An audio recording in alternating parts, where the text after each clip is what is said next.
There are moments in American politics when the usual battle lines blur, when predictable alliances fracture, and when the machinery of government grinds to a halt over questions that go to the heart of what kind of country we claim to be. We are living through one of those moments right now. The Trump administration's signature domestic priority, its promise to voters, its claim to transformative change, immigration enforcement through expanded detention and deportation, has collided with a wall built not of concrete and steel, but of congressional opposition, fiscal reality, and fracturing Republican unity. Democrats have united to block funding for immigration and customs enforcement operations, and in a development that has reportedly sent shockwaves through the White House, key Republicans are breaking ranks, questioning not just the tactics, but the fundamental approach of mass immigration enforcement as currently conceived. This is not a small political setback. This is a crisis for an administration that built its entire identity around border security and immigration crackdowns. Without funding, ICE cannot expand detention facilities. It cannot hire the thousands of additional agents promised. It cannot execute the large-scale deportation operations that have been central to every Trump campaign rally and policy speech. The apparatus of enforcement, already stretched beyond its capacity, faces potential paralysis, and the political fallout is equally severe. If Trump cannot deliver on immigration, the core promise to his base, what does he have left? Economic policy can be debated in abstracts. Foreign policy happens far away, but immigration is visceral, immediate, and for many supporters, the defining issue that separates this administration from all others. Democrats blocking ICE funding is expected. They have been clear in their opposition to mass deportation policies, to family separations, to conditions in detention facilities that human rights organizations have condemned. They have legislative power in Congress, and they are using it. What is unexpected, what has reportedly caused panic within the administration, is the defection of Republicans. These are not moderate Republicans from swing districts worried about re-election. These are members who should be reliable votes, who have supported hardline immigration policies in the past, who represent constituencies that elected them on promises of border security. Their willingness to question, to hesitate, to ultimately vote against ICE funding signals something deeper than tactical disagreement. It signals a recognition that the current approach may be politically, fiscally, or morally unsustainable. The story of how we reach this point requires understanding both the ambitious plans the administration announced and the harsh realities they have encountered in trying to implement them. During the campaign, and in the early days of this term, Trump promised the largest deportation operation in American history.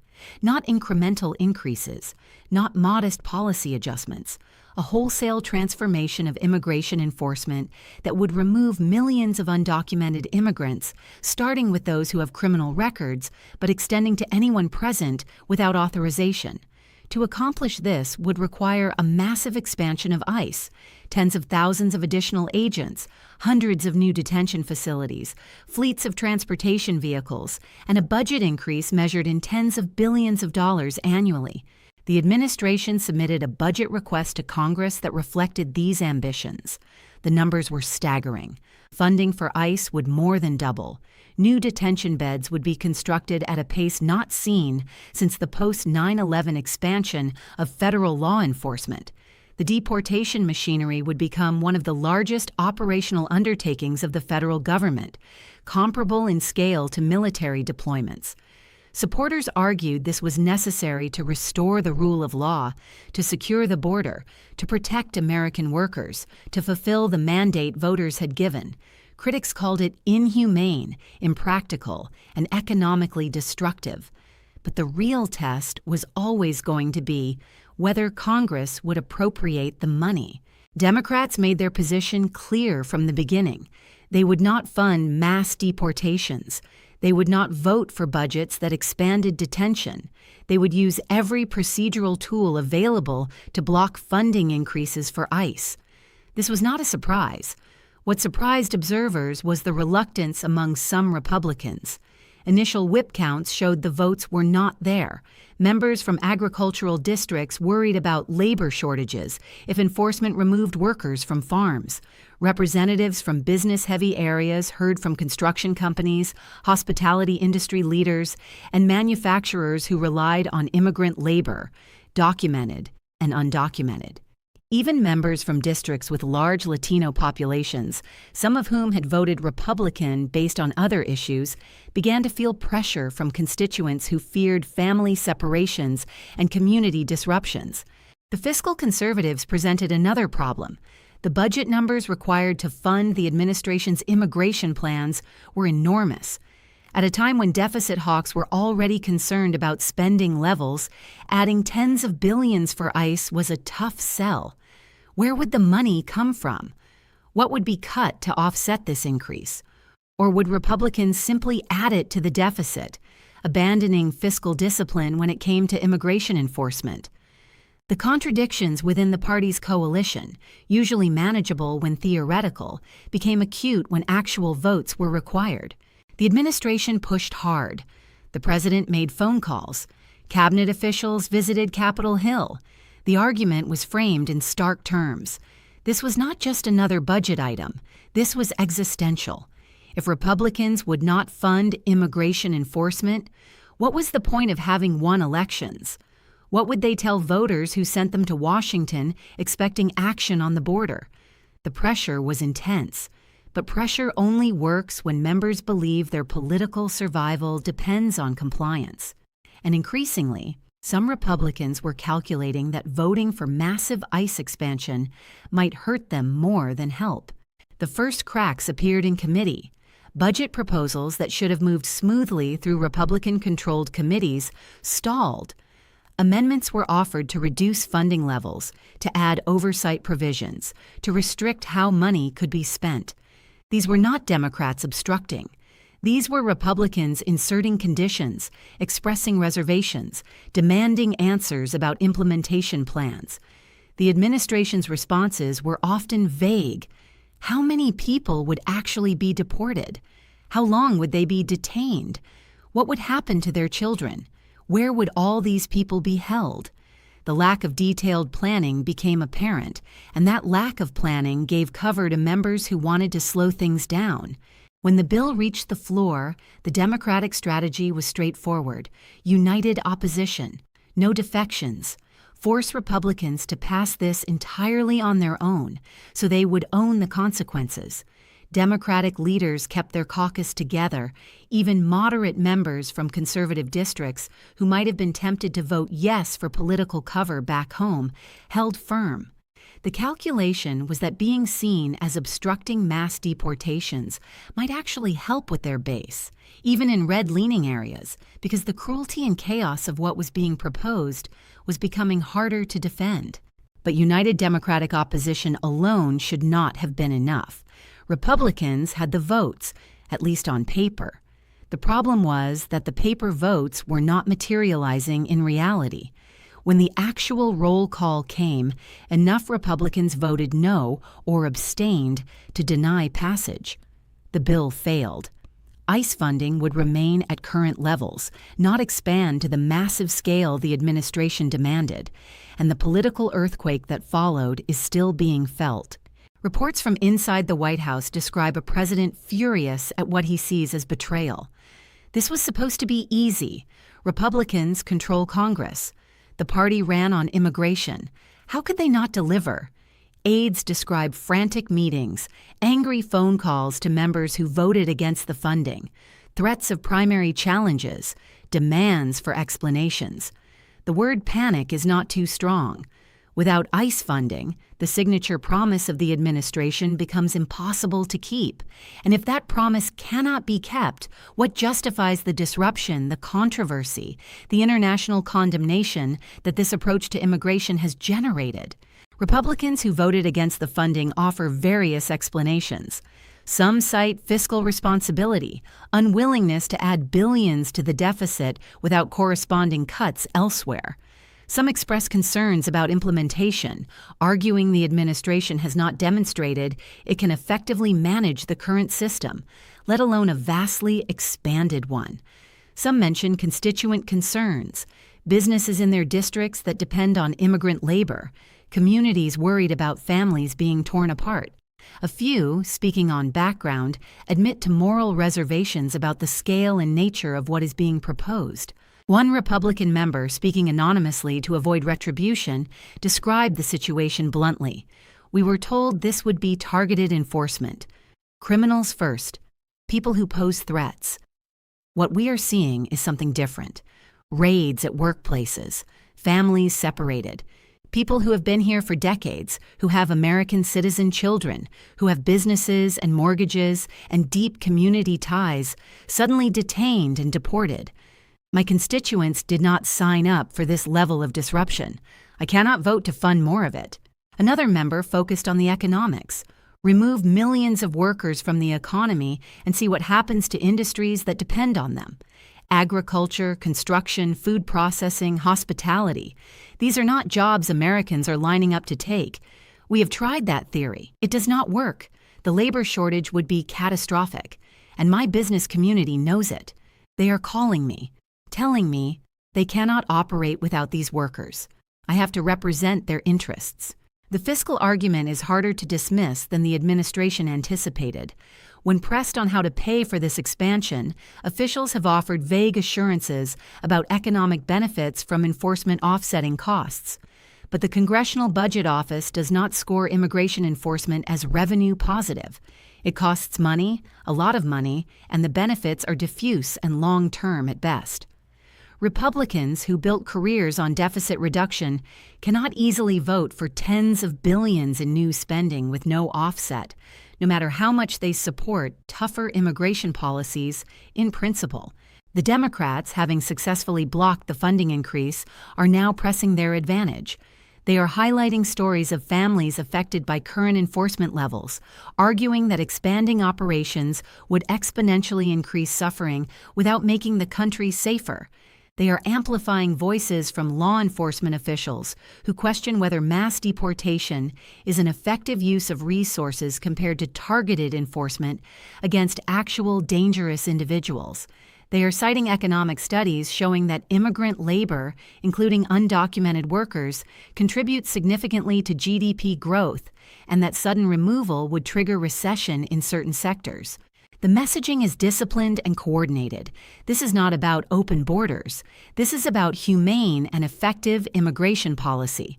Democrats are proposing alternatives, increased funding for immigration judges to process cases faster, investment in technology at ports of entry to interdict drugs and contraband, pathways to legal status for long-term residents who pass background checks. The contrast is deliberate. One party offering expansion of enforcement apparatus, the other offering reforms to the system itself. Public opinion on immigration is complex and often contradictory. Large majorities say border security is important.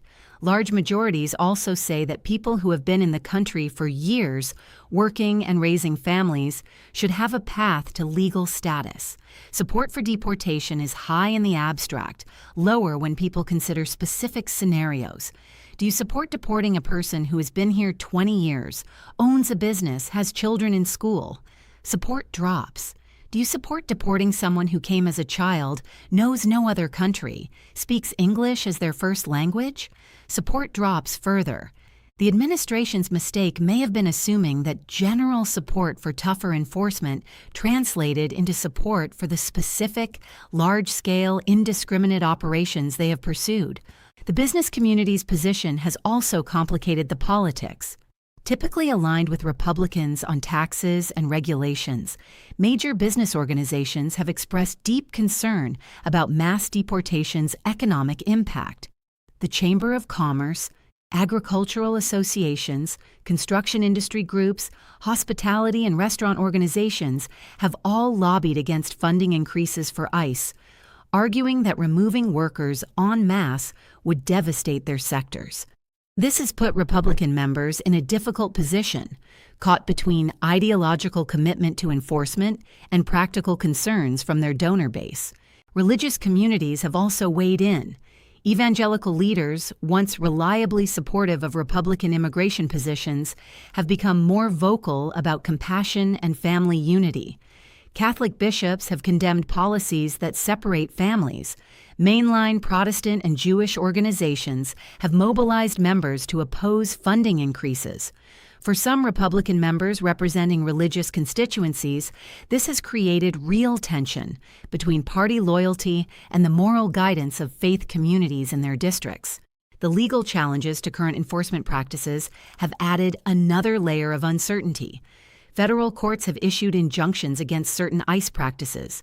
State attorneys general have sued over conditions in detention facilities. Civil rights organizations have filed habeas corpus petitions on behalf of individuals detained without proper process. The administration has won some cases and lost others, but the overall effect has been to slow implementation and increase costs through legal defense. Members voting on funding are increasingly asking what they are funding: enforcement operations or endless litigation. Inside ICE itself, morale is reportedly mixed. Some agents are enthusiastic about expanded authority and resources. Others express frustration with the lack of clear priorities and operational planning. Career personnel who remember previous large-scale enforcement efforts caution that the system cannot scale up as quickly or as smoothly as political leaders assume. Detention facilities take years to site, approve, and construct. Agent training takes months. The infrastructure for processing millions of cases does not exist and cannot be created overnight. These practical realities clash with political promises of immediate action. The states present yet another complication. Some Republican governors have pledged cooperation with federal enforcement. Others, even in red states, have been more cautious, worried about economic disruption and social unrest. Democratic governors have outright refused cooperation in many cases and even declared sanctuary policies that forbid state and local resources from being used for federal immigration enforcement.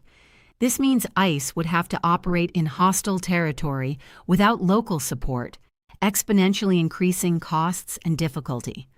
Funding enforcement without state cooperation is funding failure. Internationally, the administration's immigration policies have generated criticism from allies and adversaries alike. Human rights organizations have compared detention conditions to those condemned in other countries. The UN has issued statements expressing concern. Trade partners have raised questions about whether they want to continue economic integration with a country pursuing such policies. The soft power costs are real, even if difficult to quantify. Republican members with internationalist leanings or districts with significant trade interests factor these diplomatic consequences into their calculations. The propaganda value to adversaries is also concerning to some. China and Russia have seized on images of children separated from parents, of people detained in cage-like facilities, of families torn apart, to argue that America has no moral standing to criticize their own human rights records. This undercuts a key element of American foreign policy. Republicans who care about maintaining U.S. credibility and leadership in the world have found themselves troubled by being handed such easy propaganda victories to authoritarian regimes. The political calendar matters here. With midterm elections approaching, Republicans in competitive districts are acutely aware that immigration is a double-edged issue. While it energizes the base, it also mobilizes opposition. Latino voters, Asian American voters, younger voters, suburban women, all demographics showing trend lines unfavorable to Republicans, are strongly opposed to mass deportation. Members from districts where these voters matter are calculating whether voting for ICE funding helps or hurts their re-election prospects. The answer increasingly seems to be that it hurts. The Democratic Party has also evolved. A decade ago, many Democrats supported tougher enforcement and were ambivalent about immigration expansion. The party has shifted significantly. Younger members and the activist base view immigration restriction as fundamentally at odds with party values around inclusion, diversity, and human rights. Primary challenges from the left have disciplined moderate Democrats to hold firm on immigration. The party unity displayed in blocking ICE funding reflects this evolution. Democrats see defending immigrants as both morally right and politically advantageous with their coalition. The failure to secure ICE funding is not just a legislative defeat. It calls into question the entire theory of the administration's immigration strategy. The plan was always scale: overwhelm the system with enforcement, deport so many people that others self-deport rather than risk the same fate. Create an atmosphere where being undocumented becomes untenable. This requires resources that Congress is now denying. Without those resources, the strategy collapses. ICE can continue current operations, but current operations were happening under previous administrations. The promise was something dramatically different. That promise now seems undeliverable. The question facing the administration is what comes next. They can continue pushing for funding, gambling that public pressure on Republicans will eventually force them to cave. They can try to reallocate money from other agencies, though this would invite legal challenges and might not provide enough resources anyway. They can scale back ambitions, focus on more targeted enforcement, and declare victory while delivering far less than promised. Or they can double down on confrontation, use the funding denial as a campaign issue, blame Republicans who voted against it and Democrats who blocked it, and try to make immigration the defining issue of the next election. Each option has risks. Continuing to push for funding that clearly will not pass makes the administration look weak and ineffective. Reallocating money invites legal trouble and still does not solve the scale problem. Scaling back ambitions looks like surrender to the base. Making it a campaign issue might energize supporters, but also mobilizes opposition and does not solve the immediate problem of unfulfilled promises. There is no good option, which is likely why reports describe panic inside the White House. For Republicans who broke ranks, the calculation was that voting against funding was less dangerous than voting for it. This reveals how much the political landscape has shifted. There was a time not long ago when any Republican voting against border security funding would face certain primary defeat. That threat still exists, but it is now balanced against other threats: general election vulnerability, business community anger, donor pressure, moral discomfort. The coalition is fracturing because the absolutist approach to immigration enforcement creates too many conflicts with other priorities and values that different parts of the coalition hold. This is a moment of political realignment on immigration. The old consensus: Democrats would accept tough enforcement in exchange for Republicans accepting pathways to legalization, broke down years ago. Neither party would give the other what they wanted. Now we may be seeing the emergence of a different alignment, a bipartisan coalition, small and fragile but real, that rejects mass deportation as policy. Democrats provide the bulk of the votes. A handful of Republicans provide the margin. And together they can block funding for enforcement expansion, even if they cannot yet pass comprehensive reform. The humanitarian stakes remain enormous. Every day of this political battle, real people live in fear. Families wake up not knowing if today is the day immigration agents show up. Children go to school worried their parents will not be there when they return. Workers report to jobs aware they could be detained. Long-term residents with deep American ties face the possibility of being sent to countries they barely remember. The policy debate happens in abstracts, dollars, and votes and political calculations. The human reality is concrete and terrifying. The economic stakes are also significant. Industries dependent on immigrant labor are already facing worker shortages. If enforcement were to dramatically increase, even without the funding Congress denied, the economic disruption would be severe. Crops would rot in fields. Construction projects would stall.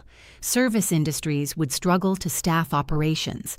The pain would be concentrated in specific sectors and regions, but the ripple effects would spread throughout the economy. Republican members from affected areas understand this, which partly explains their reluctance to fund enforcement expansion. The long-term consequences for the country's character and self-image are perhaps the most profound. America has always had a complicated relationship with immigration, cycles of openness and restriction, generosity and nativism. But there has also been a narrative, aspirational if not always actual, of America as a place that welcomes strivers and dreamers, that gives people a second chance, that values contribution over origin. Large-scale deportation of people who have built lives here, who work and pay taxes and raise children, violates that narrative in ways that cannot be easily undone. How a country treats its vulnerable says something essential about its values. The world is watching. History will judge. The blocking of ICE funding is not the end of this story. The administration will regroup, revise strategies, continue enforcement within existing resources, and make this a central issue going forward. Republicans who voted against funding will face pressure and possibly primary challenges. Democrats will push for affirmative reforms, knowing that blocking bad policy is necessary but insufficient. The courts will continue to referee disputes about what current law allows. The bureaucracy will continue to implement whatever policy the political branches can agree on and navigate the contradictions when they cannot agree. But this moment matters because it shows that there are limits, that even a determined administration with significant political support cannot simply impose its will when that will conflicts with fiscal reality, economic interest, moral concern, and political calculation. The system of checks and balances, often dismissed as obsolete or overridden, has functioned here. Congress has checked the executive. And within Congress, members responding to different pressures and priorities have complicated simple partisan narratives.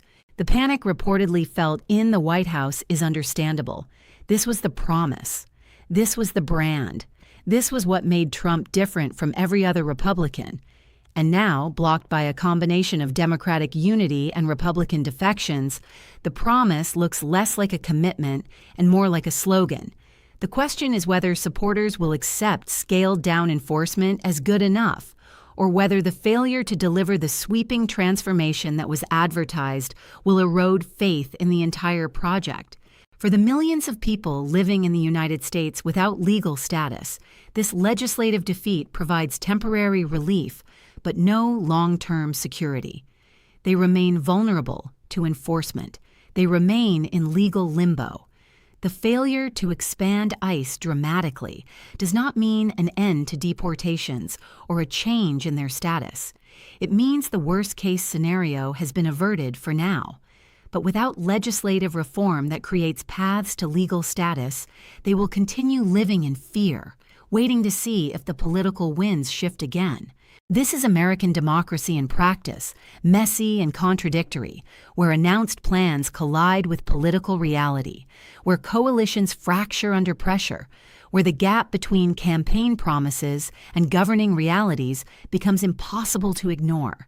The border funding battle is not over, but this chapter reveals fractures within the Republican coalition, the effectiveness of Democratic unity, the limits of executive power, and the enduring tension between America's identity as a nation of immigrants and its periodic impulses to close the door behind those already here.